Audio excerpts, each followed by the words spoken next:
প্রশ্ন আসে এমনভাবে দেখো যে এই অংশ থেকে এই অংশ বেশি বিপজ্জনক কেন ব্যাখ্যা করো, তাহলে তুমি কি ব্যাখ্যায় যাবা? তুমি বলবা যে জেনার ডায়োডের অতিরিক্ত মানে অধিক সময় ধরে তড়িৎ প্রবাহ চললে ভোল্টেজটা এমন এক পর্যায়ে পৌঁছায় তখন সেটা তড়িৎ প্রবাহ বহুগুণে বেড়ে যায়।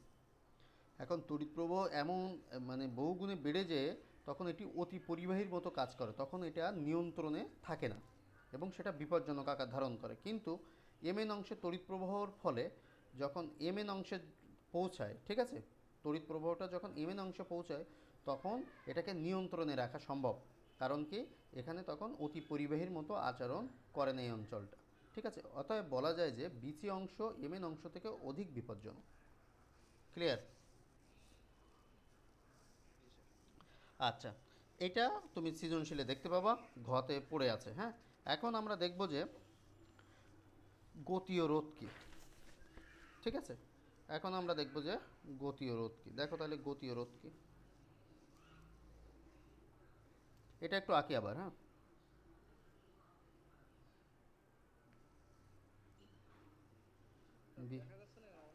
আচ্ছা আচ্ছা, দেখো একটু পরে দেখতে পাবো, হয়তো নেটওয়ার্কের সমস্যা। তো দেখো তো এবার দেখা যায় কিনা। না, ওর ওখানে নেটওয়ার্কের সমস্যা। ওর ওখানে নেটওয়ার্কের সমস্যা হয়তো। ক্লিয়ার। তার মানে দেখো, এটা হলো আই ফরওয়ার্ড, এটা যাবে কিসে, মিলি অ্যাম্পিয়ারে। আর এটা কি, আই রিভার্স, এটা যাবে কি মাইক্রো অ্যাম্পিয়ারে। আর এটা যাবে ভি রিভার্স, এটাও ভোল্টেজে থাকবে, এটাও ভোল্টে থাকবে, তাই তো? আচ্ছা, এখন আমাদের মুস্তাকিম দেখা যায়?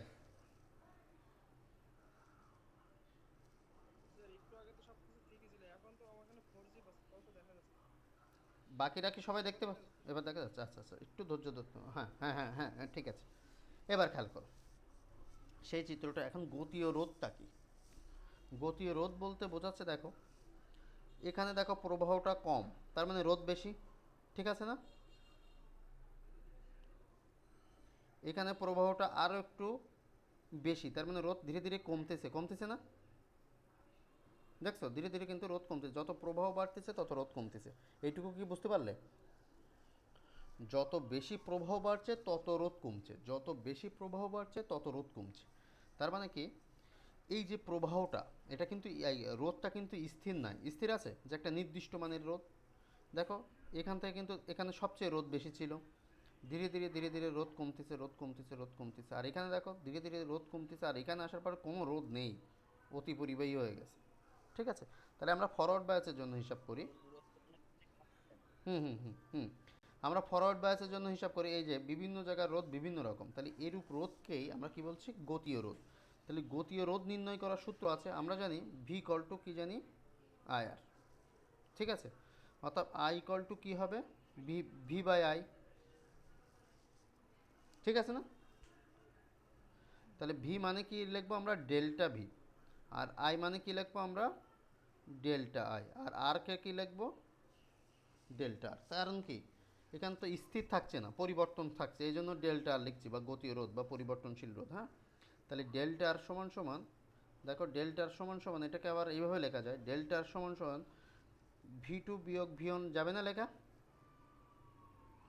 আবার আই টু বিয়োগ আই অন, আবার বুঝছো তো, আবার delta V by delta I, যাবে লেখা? তাহলে এটাই কিন্তু তোমার সেই গতিরোধের সমীকরণ। এখন এই গতিরোধের সমীকরণটা আমরা বুঝবো কী করে? মুস্তাকিম, এবার কি দেখতে পাচ্ছ? হুম তাহলে এটাই কিন্তু তোমার সেই গতীয় রোধের সমীকরণ। এখন এই গতিরোধের ডেল্টা ভি মানে কি, ভি টু বিয়োগ ভি অন, আই টু বিয়োগ আই অন। এখন দেখো এখানে একটু খেয়াল রাখো, মনে করো এখানে একটা বিন্দু, এখানে একটা বিন্দু, এই দুই বিন্দুর মধ্যে গতীয় রোধ কত? ঠিক আছে, এই দুই বিন্দুর ভিতরে গতীয় রোধ কত? তাহলে এখানে যখন এই বিন্দুটা নিয়েছি আর এই বিন্দুটা যখন এখানে আছে, তখন এখানে ভোল্টেজটা এটা ভি অন, আর এখানকার ভোল্টেজটা কত, ভি টু, তাই না? আর এখানকার কারেন্টটা কত, আয়ন। আর এখানকার কারেন্টটা কত, আই টু। তাহলে এইটা হলো আয়ন আর এটা হলো আই টু। বোঝা গেল? তাহলে ধরে নাও এখানে ভি টুর মান এখানে দেওয়া আছে, মনে করো যে 10 ভোল্ট, এটা 20 ভোল্ট, এটা 5 অ্যাম্পিয়ার, এটা 7 অ্যাম্পিয়ার ধরে নিলাম। ঠিক আছে, তাহলে এর গতীয় রোধটা কত সেটা বের করতে হবে। তাহলে কি হলো, V1 সমান সমান কত হলো এখানে 5 ভোল্ট, V2 সমান সমান 7 ভোল্ট, I1 তাহলে কি আছে, এটা মিলি অ্যাম্পিয়ারে আছে তাই না? তাহলে কি মনে করো 5 মিলি অ্যাম্পিয়ার, আর I2 সমান সমান 7 মিলি অ্যাম্পিয়ার। তাহলে কি করব, কোন সূত্রটা খাটবে আমার, এইটা। তার মানে যদি সরাসরি পরিবর্তন বলতো তাহলে আমরা এই সূত্রটা নিতাম। যদি সরাসরি পরিবর্তন বলতো তাহলে এই সূত্র নিতাম, যে বিভবের পরিবর্তন বা তড়িৎ প্রবাহের পরিবর্তন। এখন যেহেতু বলছে না সরাসরি, সেহেতু পার্থক্য দিয়ে দিচ্ছে, সেহেতু আমরা এটা নিব। তাহলে সরাসরি বসাও V2, অতএব আমরা জানি ডেল্টা আর ইকুয়াল টু V2-র মান কত 7 বিয়োগ 5, আর I2-র মান কত 7 ইন্টু 10⁻³ বিয়োগ 5 ইন্টু 10⁻³ সমান সমান এত ওহম।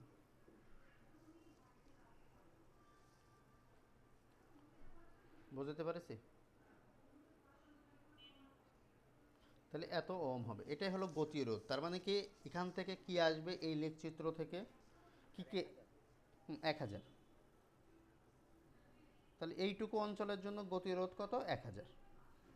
ঠিক আছে, এখন তোমাকে এখান থেকে তাহলে কি কি আসতে পারে পরীক্ষায় আসতে পারে নি ভোল্টেজ কি, ঠিক আছে, নি ভোল্টেজ কি, কাট ইন ভোল্টেজ কি, বা সূচন ভোল্টেজ কি, আসতে পারে যে ব্রেকডাউন ভোল্টেজ কি, জেনার ভোল্টেজ কি, আবার আসতে পারে যে লিকেজ প্রবাহ কি, ঠিক আছে, আবার বলতে পারে যে এই অঞ্চল থেকে এই অঞ্চল বিপজ্জনক কেন, ঘতে আসতে পারে, গতে আসতে পারে গতীয় প্রবাহ কি, গতীয় রোধ কি।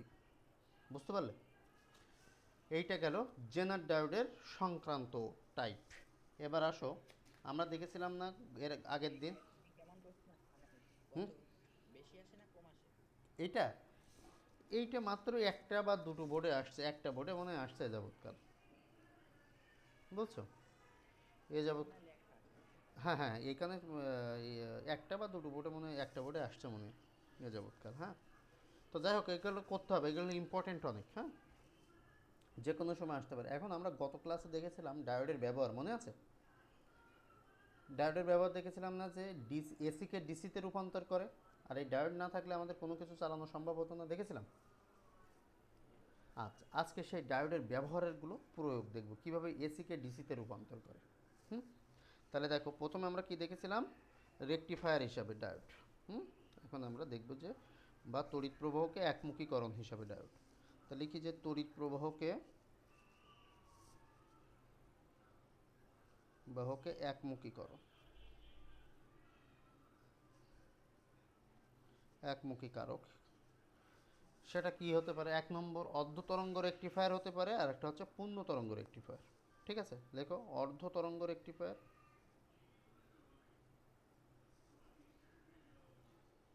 রেকটিফায়ারের বাংলা হচ্ছে একমুখীকরণ। হ্যাঁ,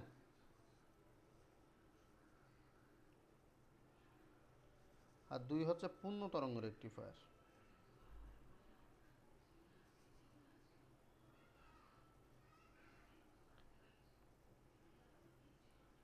ঠিক আছে, অর্ধ তরঙ্গ রেকটিফায়ার আর পূর্ণ তরঙ্গ রেকটিফায়ার, বোঝা গেছে?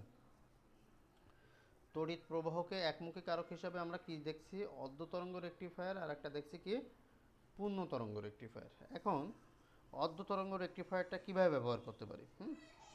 অর্ধ তরঙ্গ রেকটিফায়ার আমরা ব্যবহার করতে পারি, দেখো, দুটি ডায়োড হিসাবে বা একটি ডায়োড। অর্ধ তরঙ্গ রেকটিফায়ার আমরা ব্যবহার করব যে একটি ডায়োড ব্যবহার করে। হ্যাঁ, একটি ডায়োড ব্যবহার করে, বুঝছো? আর পূর্ণ তরঙ্গ রেকটিফায়ার ব্যবহার করি কিভাবে, দুটি ডায়োড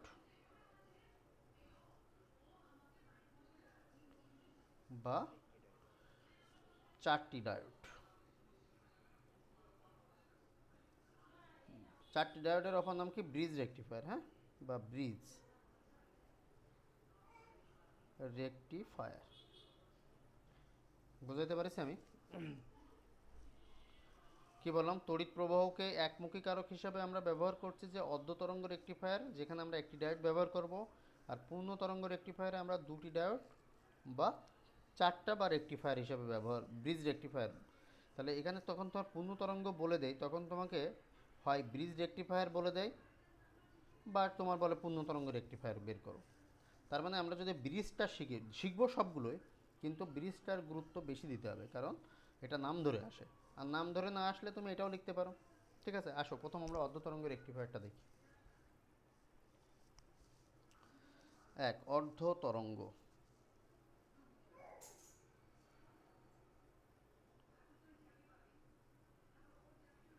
ঠিক আছে, অর্ধ তরঙ্গ রেকটিফায়ার। তাহলে প্রথম আমরা এঁকে ফেলি।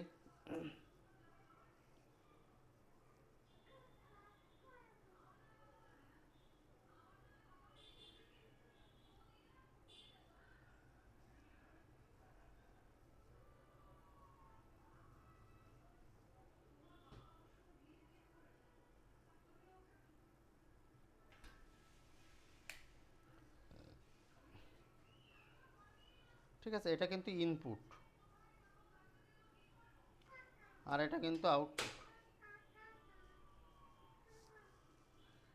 এটা কিন্তু কি তোমার আউটপুট। তাহলে ইনপুটে তুমি কি দিচ্ছ? এই চিহ্নটা কিন্তু এসি সিগন্যালের, বুঝছো? এই চিহ্নটাকে কি বলা হচ্ছে? এসি সিগন্যালের। আমি এসি দিয়ে দেখাচ্ছি, হ্যাঁ। আর আউটপুটে তুমি কি পাবা? যেটা পাবা সেটা। তাহলে যখন আমি ধনাত্মক, ভালো করে বুঝো, যখন আমি ধনাত্মক অর্ধচক্র নিচ্ছি, এটা কিন্তু কি ধনাত্মক অর্ধচক্র। তার মানে কি ধনাত্মক অর্ধচক্রটা হচ্ছে পজিটিভ, আর এইগুলো হচ্ছে নেগেটিভ। পজিটিভ, নেগেটিভ, হ্যাঁ। তাহলে যখন ধনাত্মক অর্ধচক্র আসতেছে, তখন এইটা দেখো, এইটা কি ডায়োডের পজিটিভ পাশ, এটা নেগেটিভ পাশ না? তাহলে যখন ধনাত্মক অর্ধচক্র এখানে আসতেছে, ধনাত্মক অর্ধচক্র যখন এখানে আসতেছে, তার মানে কি এটা পজিটিভ হয়ে যাচ্ছে। ধনাত্মক অর্ধচক্র যখন আসতেছে, তখন এটা পজিটিভ হয়ে যাচ্ছে, তাই না? তাহলে পজিটিভের সঙ্গে কিন্তু পজিটিভ যুক্ত হচ্ছে, তাহলে পজিটিভের সঙ্গে পজিটিভ যুক্ত হলে এটা কি ডায়োড হবে? কি বায়াস হবে? ফরওয়ার্ড বায়াস হবে। মুস্তাকিম, বুঝতে পারতেছো তো? দেখো, এটা কি ডায়োডের পজিটিভ প্রান্ত, এটা নেগেটিভ প্রান্ত, তাহলে এইটা যাচ্ছে কি, এই অংশটা যাচ্ছে, তাহলে এটা কি অংশ? পজিটিভ অংশ। তাহলে পজিটিভের সঙ্গে পজিটিভ যুক্ত হচ্ছে, তাহলে পজিটিভের সঙ্গে যদি পজিটিভ যুক্ত হয়, তাহলে সেটাকে আমরা কি বলবো? Forward bias. তার মানে ফরওয়ার্ড বায়াস হলে তড়িৎ প্রবাহ যাবে, তাই তো? আচ্ছা, তাহলে তড়িৎ প্রবাহ যখন এখান থেকে যাচ্ছে, তখন দেখো আউটপুটে কি হবে? একটা সিগন্যাল পাবা তুমি। ঠিক আছে, আউটপুটে তুমি কি পাবা? একটা সিগন্যাল পাবা, এই সেই সিগন্যালটা। এইটার জন্য এইটা সিগন্যাল পাবো। এবার যখন তুমি ঋণাত্মক অর্ধচক্র আসতেছো, ঋণাত্মক অর্ধচক্রটা এভাবে দেখাচ্ছি, ঋণাত্মক অর্ধচক্র যখন আসতেছে, তখন এই পাশটা কী হয়ে যাচ্ছে? ঋণাত্মক হয়ে যাচ্ছে। আর এটা কী হয়ে যাচ্ছে? ধনাত্মক। প্রথমে কী ছিল? এটা ধনাত্মক ছিল, এটা ঋণাত্মক ছিল, কিন্তু যখন রিভার্স হয়ে যাচ্ছে, তখন এটা ঋণাত্মক হয়ে যাচ্ছে, এটা ধনাত্মক হয়ে যাচ্ছে। আর ধনাত্মকের সঙ্গে ঋণাত্মক মানে কি? Reverse bias. আর রিভার্স বায়াসের ক্ষেত্রে কোনো রকম তড়িৎ প্রবাহ চলে না, এটা তো জানো। খুবই হালকা, অতিরিক্ত মাত্রার হালকা, হ্যাঁ, এটা ধরা যায় না। তাহলে এই সামান্য পরিমাণ তড়িৎ প্রবাহ চলে। ঠিক আছে, বা চলেই না বললে চলে, হ্যাঁ। আর এখানে তো ভার রোধ দেওয়া আছে, দিলে তাহলে সামান্য পরিমাণ তড়িৎ প্রবাহ চলে, ফলে আউটপুটে কোনো রকম সিগন্যাল তুমি পাচ্ছ না, মানে কোনো রকম ভোল্টেজ পাচ্ছ না। কেন ভোল্টেজ? কারণ ভি ইকুয়াল টু আমরা কি জানি? আই আর। তাহলে এখান থেকে যাচ্ছে কি? আই, তাই না? আর লোড রোধের ভিতর দিয়ে আর গুণ করলে আমরা কি পাচ্ছি? ভোল্টেজ। তাহলে মানে আউটপুটে যেটা পাচ্ছি আমরা ভোল্টেজই পাচ্ছি কিন্তু, হ্যাঁ। কারণ এই রোদের ভিতর দিয়ে পাঠাচ্ছি। পরবর্তী, তার মানে কি এখান থেকে কোনো রকম সিগন্যাল পাইনি আমরা, এই সিগন্যালটুকু পাইনি। ঠিক আছে, বলো।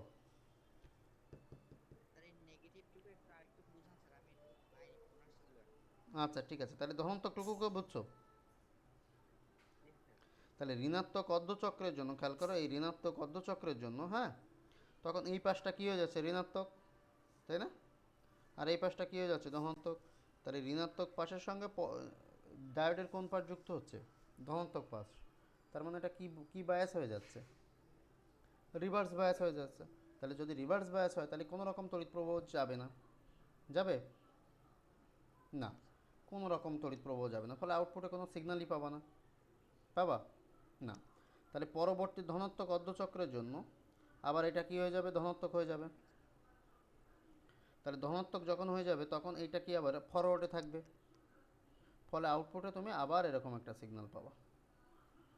ঠিক আছে, এরকম করে করে আবার এরকম একটা সিগন্যাল পাবা, হ্যাঁ। তার মানে এই অংশটা ফাঁকা থাকবে। তাহলে এইটাকে কি বলা হচ্ছে? হুম, এইটা হচ্ছে তোমার অর্ধ তরঙ্গ রেকটিফায়ার। বুঝতে পেরেছো? এবার আসো পূর্ণ তরঙ্গ রেকটিফায়ার। এবার আসো কি পূর্ণ তরঙ্গ রেকটিফায়ার। পূর্ণ তরঙ্গ রেকটিফায়ার আমরা দুটি ডায়োড ব্যবহার করব।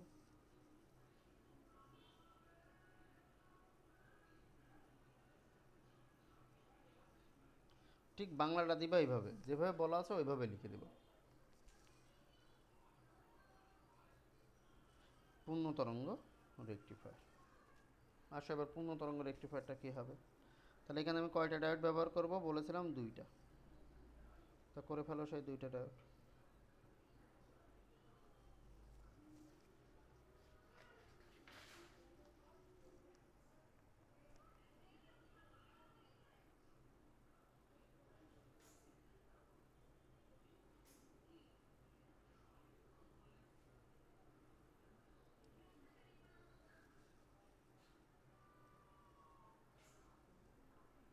আবেশক দিয়ে দিই একটা।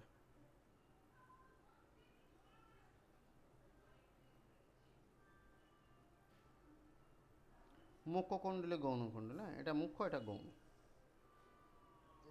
আবেশ প্রক্রিয়া। এখানে তুমি কি সিগন্যাল দিবা? এসি সিগন্যাল দিবা।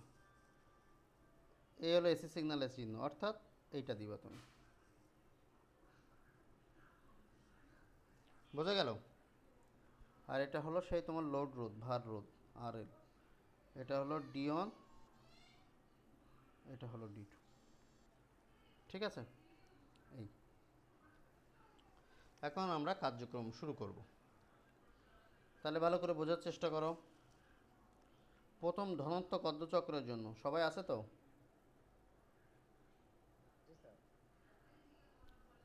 আচ্ছা, তাহলে প্রথম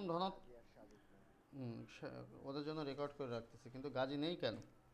প্রথম ধনাত্মক অর্ধচক্রের জন্য খেয়াল করো, প্রথম ধনাত্মক অর্ধচক্রের জন্য তার মানে কি এইটা ধনাত্মক প্রান্ত হবে, এটা ঋণাত্মক প্রান্ত হবে।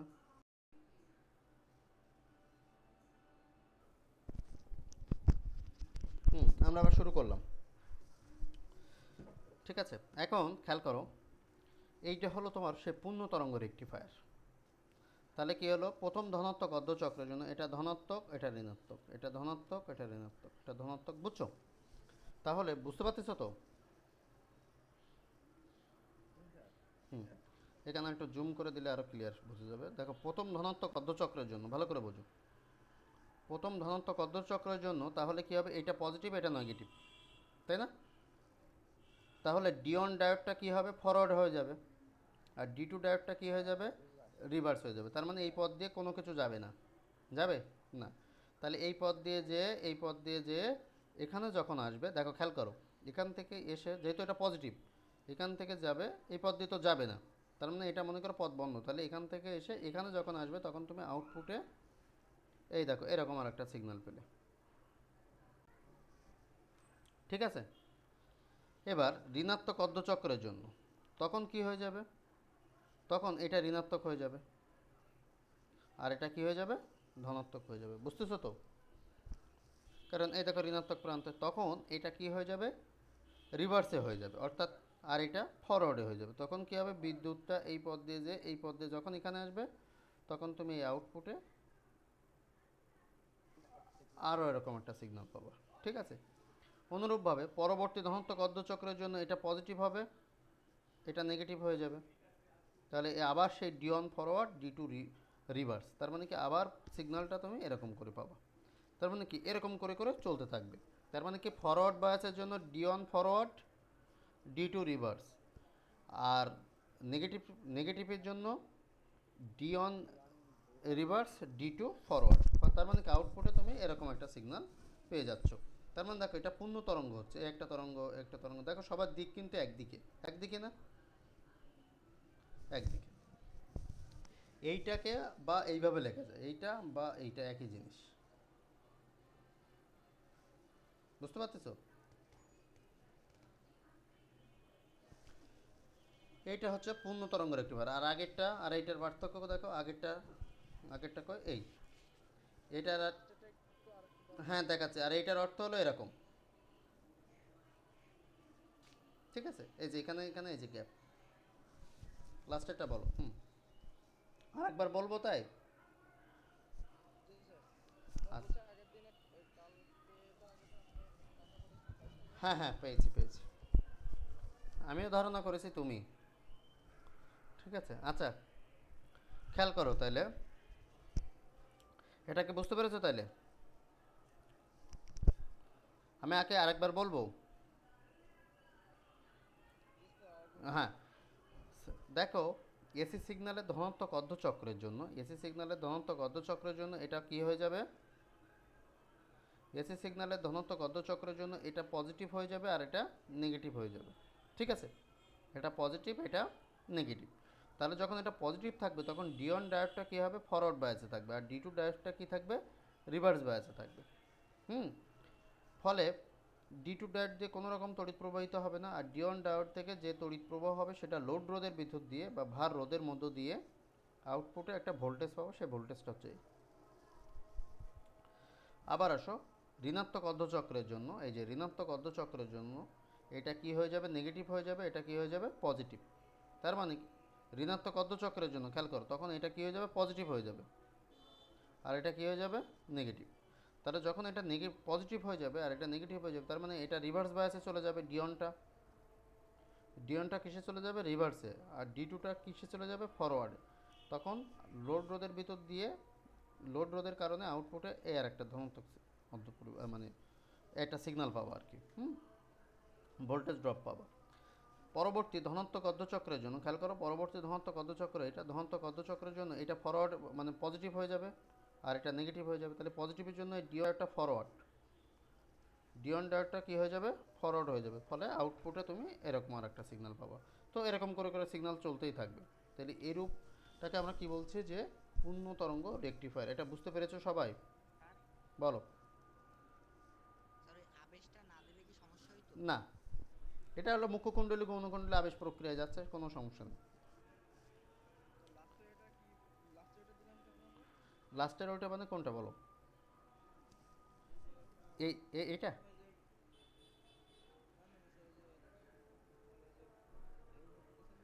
এটা এটা এটা আবেশ। এটা হলো ওই যে মুখ্যকুণ্ডলী গৌণকুণ্ডলী। তা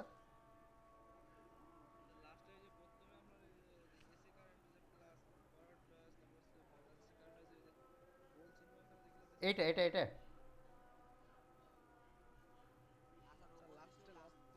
এইটা এটা হ্যাঁ হ্যাঁ হ্যাঁ হ্যাঁ হ্যাঁ হ্যাঁ হ্যাঁ।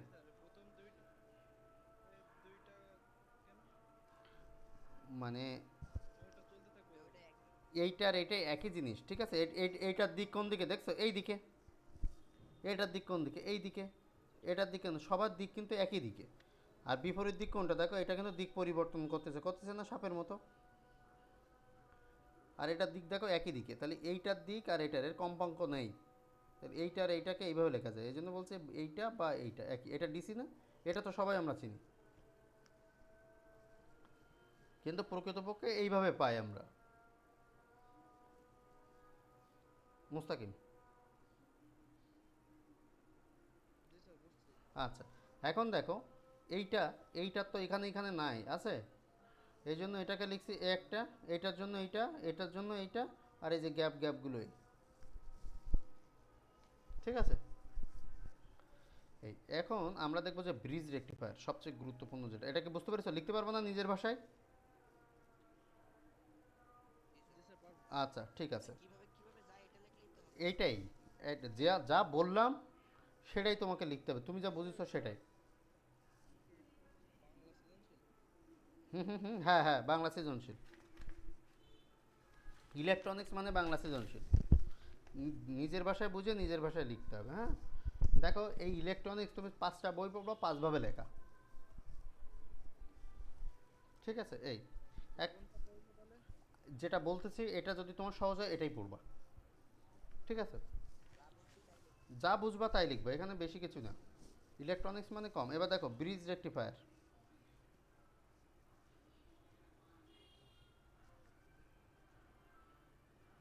খুবই ইম্পর্ট্যান্ট। ব্রিজ রেকটিফায়ার, হ্যাঁ, এটা খেয়াল করো। এখানে কয়টা ডায়োড ব্যবহার করব আমি? 4টা। হুম। তাহলে প্রথম আমরা কার্যক্রম, 4টা। তাহলে প্রথম আমরা কার্যক্রম শুরু করি। দেখো, এটা আমি ভালো আঁকাইতে পারি না, এই জন্য আমি একটু খোপ খোপ করে নিচ্ছি।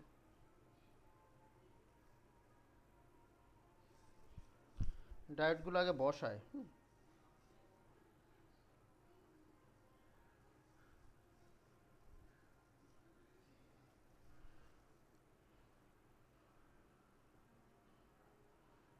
দেখছো ভালো হয়নি।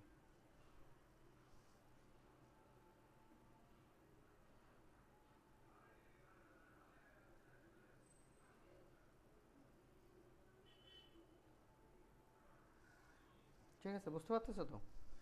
এটাকে আমি D1 বলতেছি, এটাকে D3, এটাকে D2, এটাকে D4। ঠিক আছে, এখন এটাকে আমি যুক্ত করতে হবে, তাই না? তাহলে যুক্ত করো।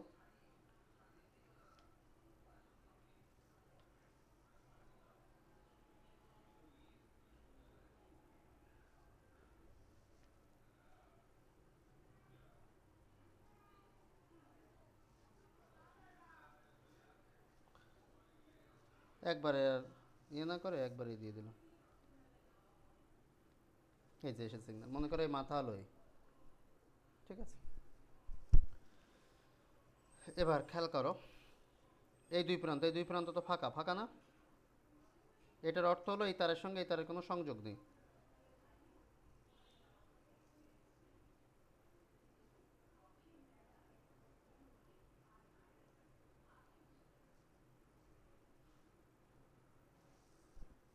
বোঝা যাচ্ছে? আচ্ছা দেখো, আমরা এখন প্রান্ত বলতেছি এ, বি, সি, ডি তো বলা যাচ্ছে না, যাচ্ছে? যেহেতু ডি আছে এখানে, E, F, G, H, I, J.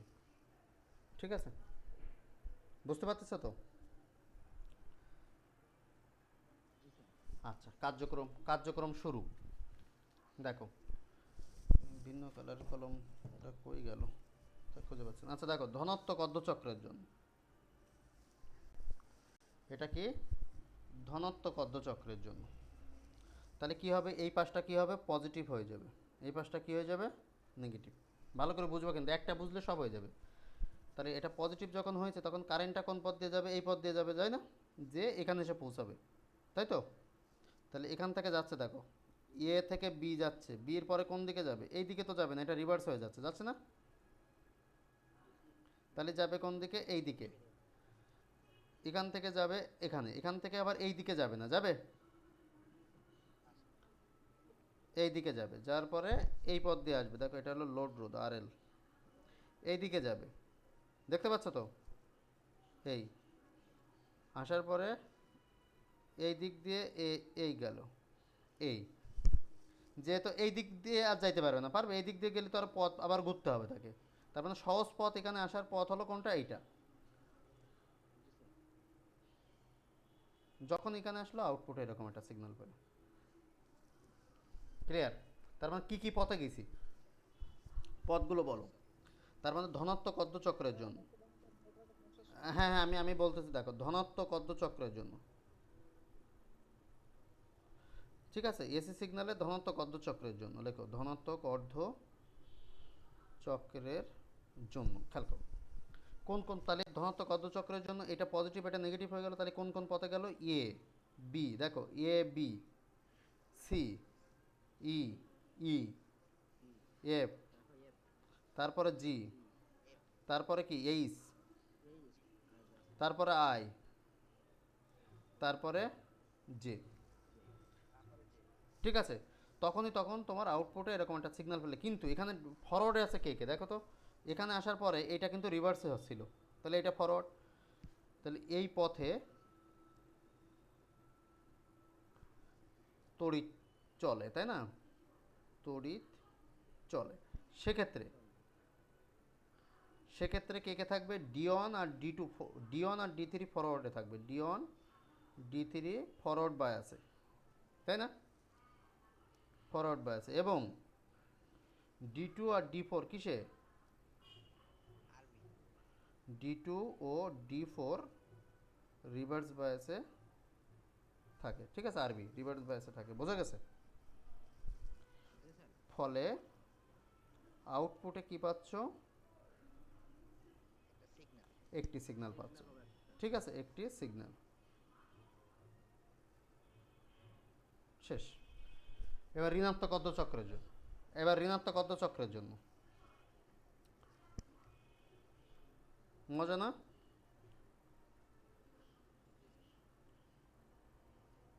অর্ধচক্রের জন্য, তাহলে ঋণাত্মক অর্ধচক্রের জন্য কি হচ্ছে খেয়াল করো তাহলে। যখন ঋণাত্মক অর্ধচক্র নিচ্ছি আমরা, তখন এইটা কিন্তু পজিটিভ হয়ে যাচ্ছে, তাই না? এই যে এই প্রান্ত, আর এটা কি হয়ে যাচ্ছে? নেগেটিভ। বুঝছো? তার মানে কোন পথ দিয়ে যাবে কারেন্ট? এই পথ দিয়ে। খেয়াল করো, জে আই এখানে আসার পরে দেখো এটা তো রিভার্স হয়ে যাচ্ছে, যাচ্ছে না? তাহলে কোন পথ দিয়ে যাবে?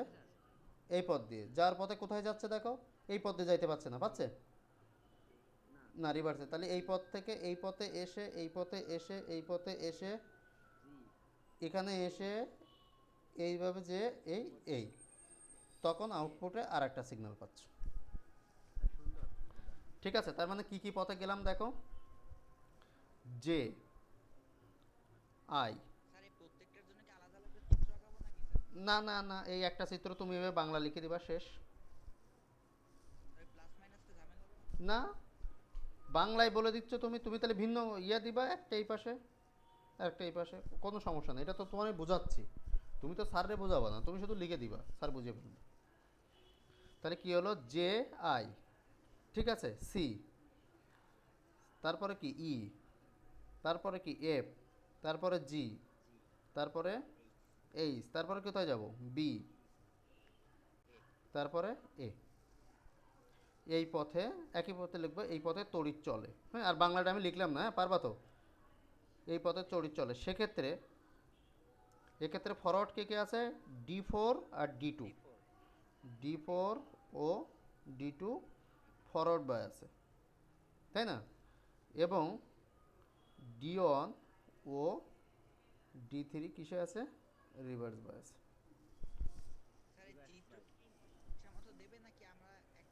তুমি একটা এঁকে নেবা, চিত্র তো থাকবে না।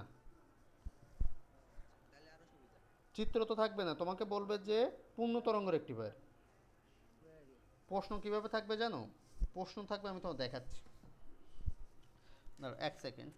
সৃজনশীল দিয়েই দেখায়, হ্যাঁ, কিভাবে প্রশ্ন থাকবে। ভালো কথা বলেছো।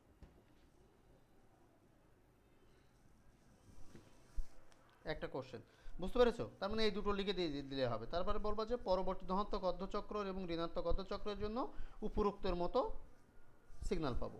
ঠিক আছে, শেষ। খেয়াল করো মুস্তাকিম, বুঝতে পেরেছো? দেখো এখানে পরীক্ষায় কি আসলো,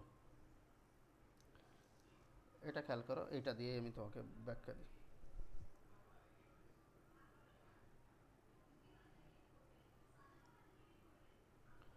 দেখো পরীক্ষায় এভাবে আসলো, দেখতে পাচ্ছ তো? হুম, বলছে কি, রাইসা সাধারণ ভূমি পিএনপি বর্তনী ব্যবহার করে, ঠিক আছে, একটি টিভি তৈরি করলো যার ইনপুট প্রবাহ এত, আউটপুট প্রবাহ এত। টিভি ডিসি 12 ভোল্ট ডিসিতে চলার কথা থাকলেও তা বাড়ির 220 ভোল্ট এসি টিভিতে সংযুক্ত করায় টিভি চলতে আরম্ভ করলো। টিভিটা তো সাধারণত 12 ভোল্ট ডিসি ভোল্ট লেখা রয়েছে, কিন্তু বাড়িতে কত সরবরাহ আছে? 220 ভোল্ট এসি, তারপরেও চলছে, তাই না? তারপরেও চলছে। এখন বলল কি, যে দুটি কার্যক্রম অনুসরণ করায় রাইসার পক্ষে বাড়িতে টিভি চালানো সম্ভব হয়েছে তার বর্তনী এঁকে বিশ্লেষণ করো। তার কিভাবে হয়েছে টিভিটা চলা? এসিকে ডিসিতে রূপান্তর করতে হয়েছে, তাই না? তাহলে এসিকে ডিসিতে রূপান্তর করতে হয়েছে কিভাবে তোমার? নিশ্চয়ই ডায়োড ব্যবহার করে, তাই তো? আচ্ছা, ডায়োড ব্যবহার করে তো করতেই হয়েছে। এখন তোমার কি পূর্ণ তরঙ্গ অবশ্যই রেকটিফায়ার ব্যবহার করতে হবে এক্ষেত্রে। কি বললাম বোঝনি? এক্ষেত্রে কি করতে হবে তোমার?